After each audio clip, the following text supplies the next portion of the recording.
안녕하세요. 재테크농부입니다. 어제 나스닥이 상승한 이유와 악재가 해소되고 있는 이유들을 분석해 드리겠습니다. 또한 어제 풀이장에서 구글, 테슬라, 마소를 매수했는데 저의 개인적인 투자 타이밍을 공유해 드리겠습니다. 그럼 바로 시작하겠습니다. 구독과 좋아요 부탁드립니다. 해당 영상은 개인적인 의견일 뿐 참고만 부탁드립니다. 어제 시장은 장 시작하기 전부터 공포가 극에 달한 모습이었습니다.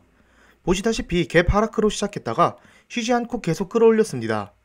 그래도 아직 나스닥은 고점 대비 약 17% 하락한 상태입니다.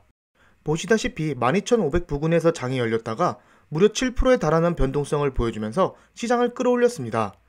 그렇다면 왜 이렇게 시장이 상승했을까요?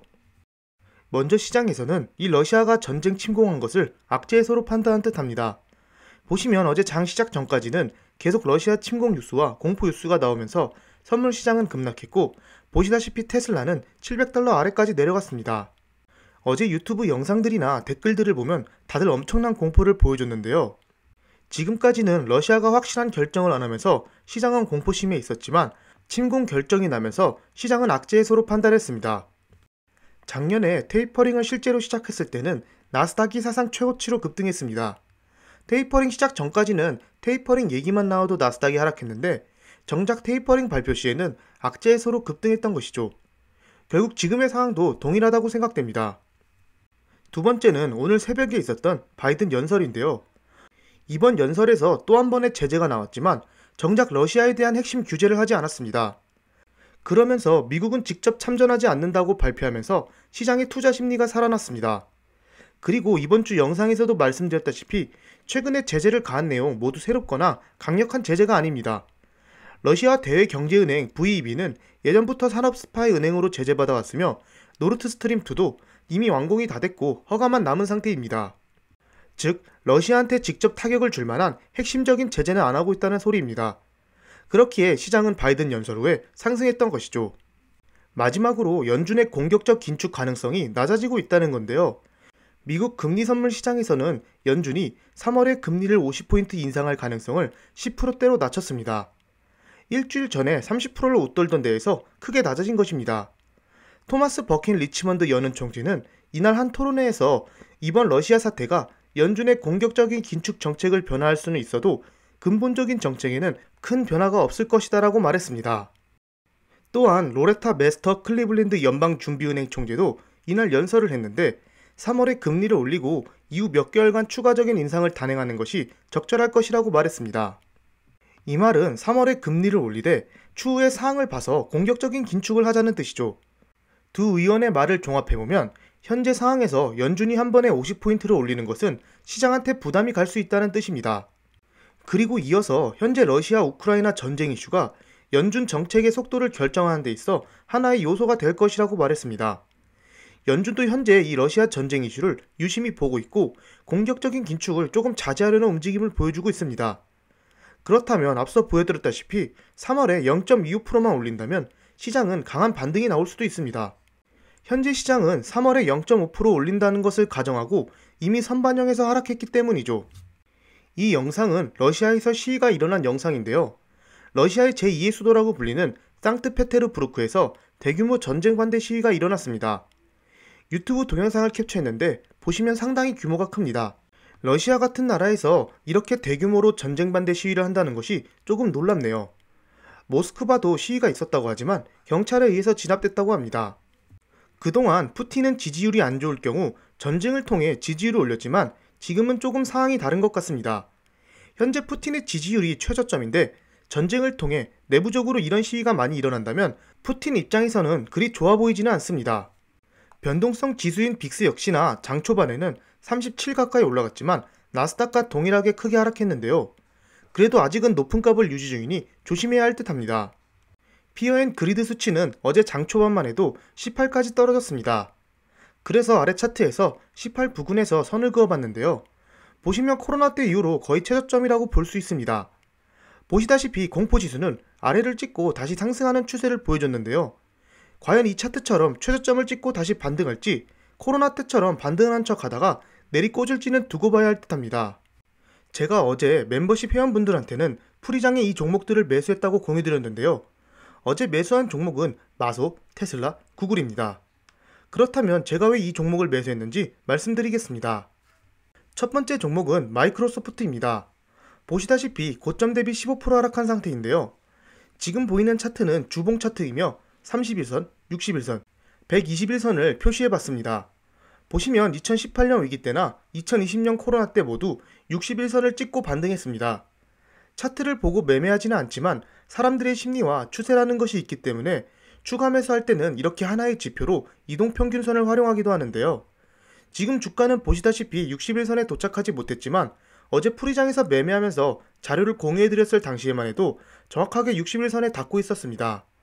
꼭 선에 닿았다고 매수한 것이 아닌 다른 이유들도 있습니다.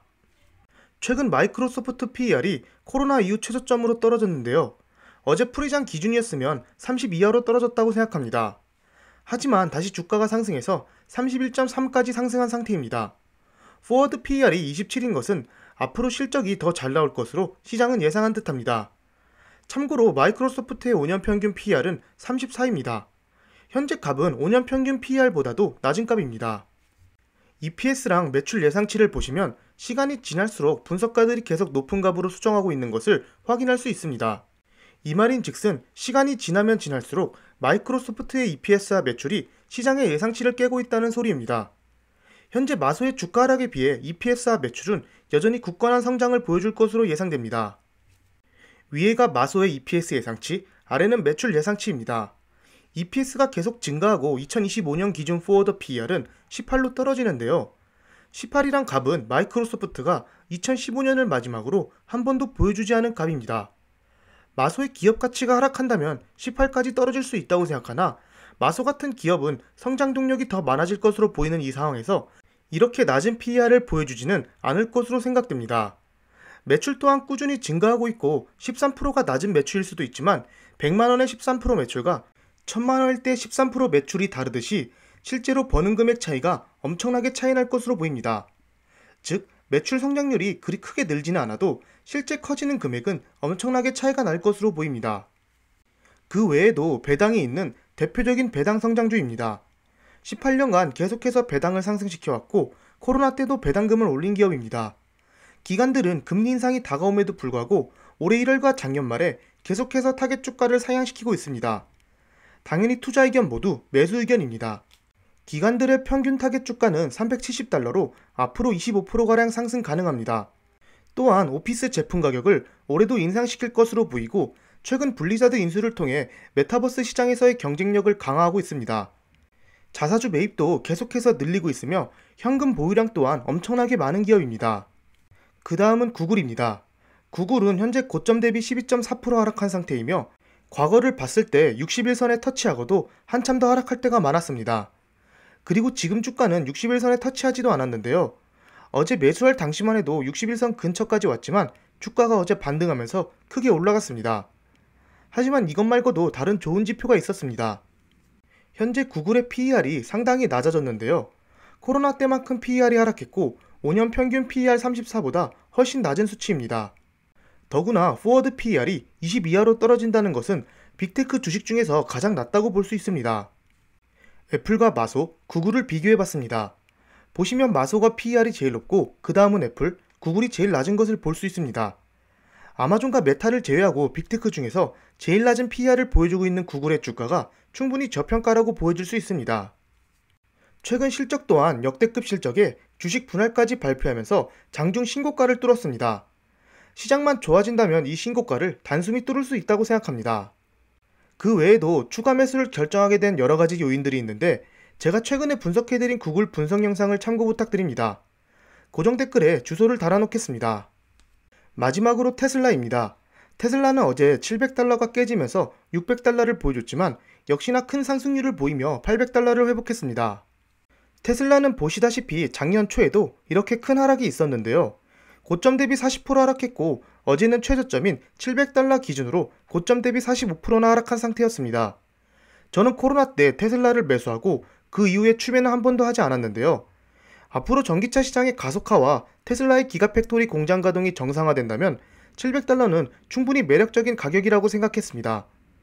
또한 테슬라는 지표가 크게 의미가 없는 주식이지만 가운데를 보시면 포워드 PER이 무려 60으로 떨어집니다.